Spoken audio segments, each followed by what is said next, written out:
Saya akan menelisiknya eksklusif.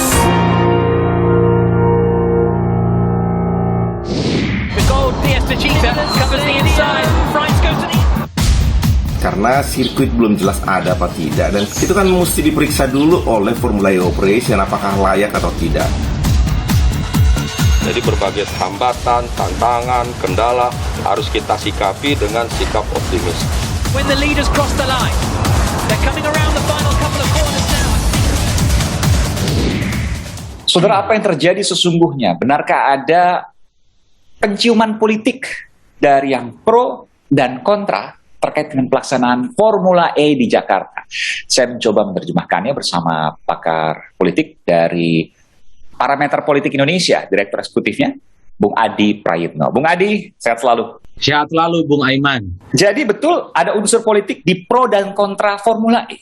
Saya membaca dua hal, tentu itu juga ada unsur politik. Yang kedua, Gubernur Anies itu tidak mau terus-menerus disebut sebagai gubernur kata-kata. Okay. Meski sebenarnya ini tidak ada dalam visi misi politiknya. Bahkan kalau mau ditambahkan, Formula E ini sebenarnya adalah kerja tambahan Anies di luar visi misinya yang kemudian tidak pernah tuntas secara maksimal. Proyek mercusuar, boleh saya katakan seperti itu?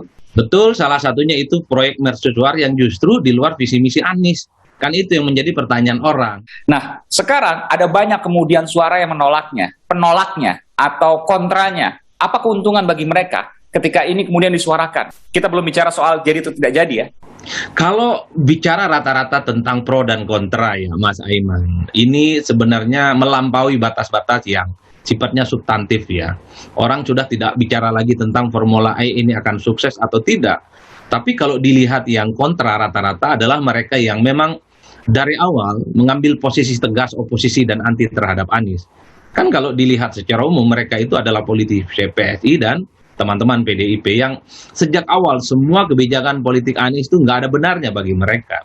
Jadi yang muncul itu adalah soal pro kontra yang sebenarnya bagaimana ingin menyenangkan bagi pendukung mereka masing-masing. Secara umum sebenarnya masyarakat tidak terlampau butuh dengan Formula E. Karena yang dihadapi secara pandemik saat ini adalah orang kelaparan misalnya. Banyak orang yang susah mencari pekerjaan. Jadi wajar kalau kemudian Formula E itu diminta ditinjau ulang. Karena ini dikhawatirkan justru akan merugikan gitu ya keuangan daerah yang agak sekali lagi babak. hal yang sama juga terjadi pada saat Mandalika, juga pada saat COVID, juga pada saat ekonomi terpuruk tapi tetap dilangsungkan. Apa yang membedakan antara Mandalika dan Formula E? Orang tidak terlampau ramai soal Mandalika itu karena soal anggarannya ini kan bisnis to bisnis, tidak melulu melibatkan pemerintahan NDB, tapi ada intervensi pemerintah secara umum. Yang kedua, gubernurnya bukan komoditas politik yang kemudian dinilai untuk maju di 2024. Anies agak beda.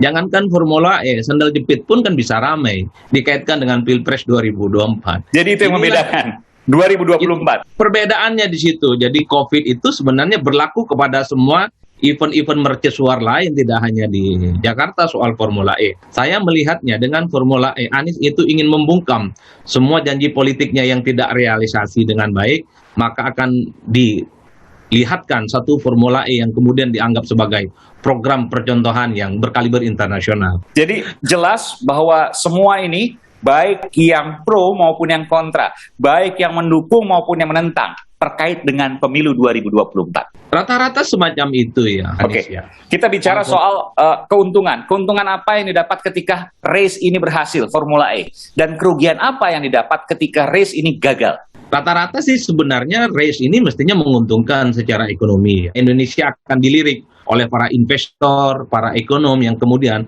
membuat Indonesia akan tetap menjadi idola sekalipun tidak menjadi ibu kota. Secara elektoral 2024 keuntungannya? Oh iya, akan dilihat nanti apakah race ini sukses ataupun tidak. Kalau banyak catatan politik, banyak luka-luka yang ditimbulkan sana-sini, KPK masuk di dalam juga ada temuan misalnya nanti, tentu race ini juga tidak akan menguntungkan secara politik kepada Anies.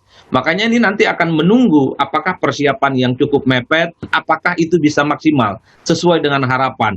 Tiket terjual ludes, semua hotel di Jakarta bintang 1 sampai bintang 5 penuh, dan itu bisa diekspos secara internasional, nanti itu tentu jawabannya. Dan tentu saja dengan harapan-harapan semua orang. Pertumbuhan ekonomi, ada investor datang, kemudian Indonesia menjadi salah satu epicentrum penyelenggaraan Formula E yang berkaliber internasional. Jika sukses, maka ini akan membawa keuntungan yang sangat-sangat besar bagi sosok Anies Baswedan. Sebaliknya, jika gagal, maka bisa pastikan bahwa 2024 juga menjadi hal yang paling buruk buat Anies Baswedan. Boleh saya katakan seperti itu? Ya, kira-kira begitu. Kalau mau disebut agak sedikit ekstrim, ini adalah satu perjudian yang sangat luar biasa bagi Anies ya. Kenapa saya sebut perjudian? Karena terlanjur Formula E ini sudah bergulir, anggarannya sudah disepakati, juga akan ada pihak swasta yang menjadi sponsor. Soal sirkuit yang kemudian baru dibangun, dan sampai saat ini misalnya belum ada, misalnya ada ketertarikan investor untuk datang ke Indonesia. Beda dengan Piala Dunia 2022 ini di Qatar, hotel-hotel sudah mulai penuh, di-booking oleh timnas-timnas luar negeri yang lain. Itu kan belum kelihatan. Itu yang saya sebut satu perjudian. Makanya kalau ini sukses, tentu Anies akan mendapatkan apresiasi positif. Bahwa hal-hal yang sifatnya positif, ada KPK di situ, protes PSI dan PDIP itu hanya angin kosong belaka. Dan sebaliknya juga akan membawa keburukan ketika gagal yang luar biasa. Tentu ini akan menarik untuk kita cermati ke depan. Juni 2022, bagaimana nanti kelangsungannya? Karena 3 bulan, pada bulan Mei nanti sirkuit harus jadi untuk kemudian dilakukan uji coba. Terima kasih Bung Adi Praitno, Direktur Eksekutif Parameter Politik Indonesia. Terima kasih atas informasinya. Sehat selalu. The goal, Fiesta Cheetah covers the inside. Price goes to